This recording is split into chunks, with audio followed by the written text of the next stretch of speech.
Panguva ino yatinoona kuti the vice president Constantine Chiwenga vachisideliniwa vanchiri nekubhidhirewa pagentleman's agreement yakanga vakaita muna 2017.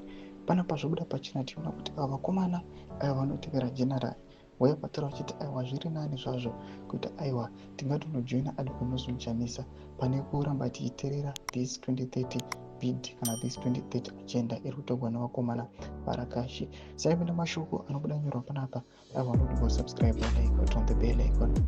Tipinda panapa pahendo yevarakashi for ED March West vanobuda kunyora chiti serious question guys, let's say in South Africa or UK kumusha wakapedzisira kuuya kare vabereki vako vari kuchengetwa neZANU-PF vachipiwa mbeu vakaomerwa nelife chari kukwanisa kutumira mabig patiktok kunge une cash. Do you have anything to lose if we extend ED term to 2030? Tino vakomana vageneral vambokona vazimbabwe ndiwose vanokudanyira chiti the proposed 2030 bill amendment will not go unchallenged. For the first time, I will join Chamisa, the leader of the genuine opposition, and other critics of this self-centered bill to save the constitution in Zimbabwe.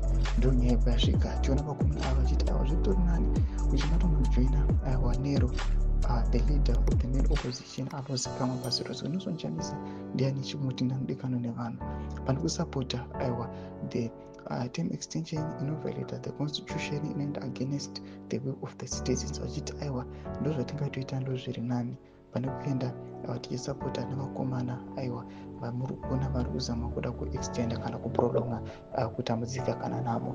Tudze mafungiro enyu muri kudii pamusoro pechitiko ichi. Ina comment section medu mafungiro enyu. So subscribe or like and turn on the bell icon.